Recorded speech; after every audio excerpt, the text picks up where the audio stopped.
Movie में हमें 2050 का टाइम दिखाया जाता है जहां पर जिम, वुडी और ल्यूक तीनों एस्ट्रोनॉट्स हैं और यहां पर ल्यूक अपने एक स्पेस मिशन के चलते जल्द ही मार्स पर जाने वाला है। जिम का भी यहां पर एक ड्रीम था मार्स पर जाने का, लेकिन अपनी वाइफ के कारण वह नहीं जा सकता था। अब अगले सीन में हमें 13 मंथ बाद क्रू दिखाया जाता है जो कि मार्स पर पहुंच चुका है। सबसे पहले तो ये लोग एक रोबोट को बाहर भेजकर सिचुएशन चेक करते हैं। तभी इन्हें कैमरे में एक व्हाइट कलर का कुछ दिखाई देता है। स्टार्ट में तो इन्हें लगता है कि ये शायद वोल्केनो हो सकता है, लेकिन चेक करने पर वह बर्फ निकलती है। ये देखकर उन्हें थोड़ी और सर्च करने के लिए बोला जाता है। तभी ल्यूक पृथ्वी पर कॉल करके बताता है कि उन्हें यहाँ पर बहुत ही अजीब सी फीलिंग आ रही है। ल्यूक को लगता था कि यहाँ पर उनके अलावा भी कोई और है। इसके अगले सीन में जब वो लोग अपनी रिसर्च कर रहे होते हैं तभी उन्हें एक अजीब सी आवाज सुनाई देती है। वो जल्दी से अपने रेडार में चेक करने की कोशिश करते हैं, लेकिन उनका रेडार खराब हो जाता है। ये लोग कुछ समझ पाते इससे पहले ही वहां पर एक मिट्टी का तूफान उठने लगता है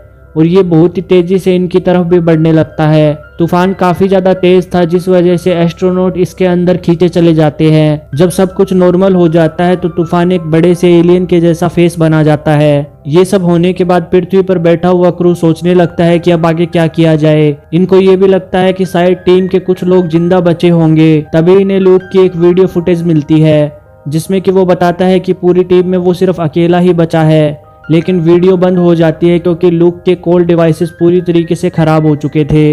अब पृथ्वी पर सभी ल्यूक को बचाने के लिए मार्स 2 मिशन की सोचते हैं। वुडी और फिल दोनों ल्यूक को बचाने के लिए मार्स पर जाने वाले हैं। स्टार्ट में तो इनका कमांडर इस बात के लिए एग्री नहीं करता है, लेकिन जिम के समझाने के बाद वह फाइनली मान जाता है। जल्दी वो लोग मार्स के लिए निकल पड़ते हैं। इन्हें लगभग 174 दिन हो चुके थे। तभी वुडी को मार्स पर वो रेतीला तूफान फिर से दिखाई देता है। इसके बाद वुडी और फिल बाकी सभी के साथ मिलकर डिस्कस करते हैं कि क्या किया जाए। वुडी बताता है कि उन्हें अगर इस तूफान से बचना है तो तेजी के साथ इसके अंदर से निकलना होगा ताकि वो सेफली ल्यूक तक पहुंच सके। इसके बाद इनकी कमांडर से बात होती है और वो इन्हें लैंडिंग की परमिशन दे देता है। इसके बाद क्रू मार्स के ऑर्बिट में एंट्री करने के लिए सब तैयारी करनी शुरू कर देता है। फिल भी स्क्रीन पर सब सेटिंग चेक कर ही रहा होता है। तभी शिप के अंदर एक एस्ट्रॉइड का टुकड़ा टकरा जाता है जिस कारण से शिप में छेद हो जाता है और प्रेशर बढ़ने लगता है। जल्दी से वो लोग उस छेद को बंद कर देते हैं, लेकिन प्रेशर बिल्कुल भी कम नहीं होता है और इन्हें पता चलता है कि शिप में कई और जगहों पर भी छेद है। इसके बाद वुडी डिसीजन लेता है कि वो बाहर जाएगा और शिप को ठीक करेगा, लेकिन शिप काफी ज्यादा बड़ी थी इसीलिए इतना ज्यादा आसान भी नहीं था। तभी इन्हें एक आइडिया आता है। ये लिक्विड पैकेट खोल देते हैं ताकि वो सारे छेद से बाहर आ सके।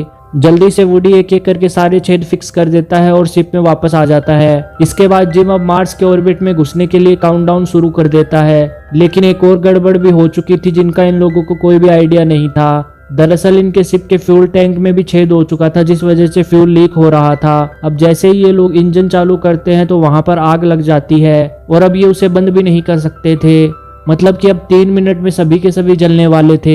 ये काफी ज्यादा पैनिक होने लगते हैं। तभी जिम बोलता है कि अगर हम सप्लाई मॉड्यूल तक पहुंच सकते हैं जो कि यहाँ से 1 किलोमीटर दूर है तो हम बच सकते हैं। अपनी जान बचाने के लिए ये लोग स्पेस में जाकर सप्लाई मॉड्यूल लेने निकल पड़ते हैं। अब सप्लाई मॉड्यूल काफी तेजी से आगे बढ़ रहा था, इसीलिए वुडी अपने जेटपैक को यूज करने की सोचता है। तेजी से जाने के कारण वुडी के जेटपैक का फ्यूल खत्म हो जाता है, जिस कारण वो जेटपैक से निकलकर मॉड्यूल की तरफ जाने लगता है। अब वुडी की स्पीड तेज होने के कारण वो मॉड्यूल से बाकियों को तो जोड़ देता है, लेकिन खुद को नहीं रोक पाता है और वो इसी स्पीड में मार्स की तरफ गिरने भी लगता है। बाकी लोग उसे बचाने की कोशिश करते हैं, लेकिन वुडी उन्हें समझाता है कि तुम मुझे नहीं बचा पाओगे, जिस कारण उन्हें वुडी को वहीं पर छोड़ना पड़ता है। इसके बाद क्रू फाइनली मॉड्यूल तक पहुंच जाता है और मॉड्यूल में बैठकर वो लोग मार्स पर भी लैंड कर जाते हैं। धीरे धीरे करके वो लोग वहां पर अपना सेटअप लगाते हैं और ल्यूक को ढूंढने लगते हैं। जब जिम इस जगह पर आता है तो उसे लगता है कि शायद ल्यूक आसपास ही हो सकता है।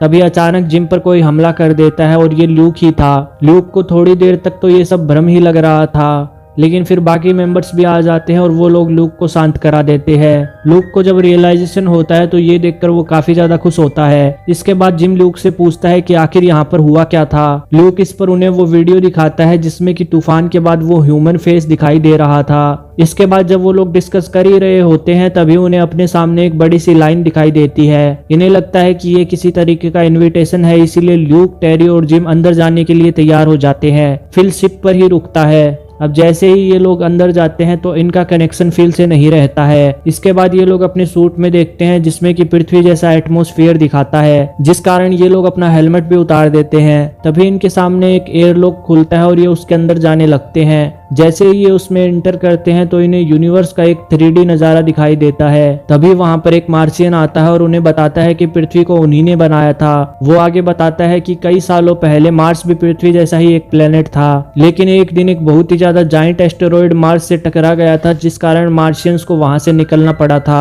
और अपने DNA से ही उन्होंने पृथ्वी पर जीवन की शुरुआत की थी। अब सारी स्टोरी जानने के बाद मार्शियन वहां से चला जाता है और सभी को भी वहां से जल्द ही निकलने के लिए बोलता है। अब जिम यहीं पर रहने की डिसाइड करता है क्योंकि उसे स्पेस में काफी ज्यादा दिलचस्पी थी और ल्यूक और टेरी भी उसके इस डिसीजन की रिस्पेक्ट करते हैं और जल्दी वहां से निकल जाते हैं। वो लोग टाइम रहते शिप पर पहुंच जाते हैं और शिप से पृथ्वी की ओर निकल जाते हैं। दोस्तों मूवी कैसी लगी कमेंट करके जरूर बताना और चैनल को भी सब्सक्राइब कर लेना।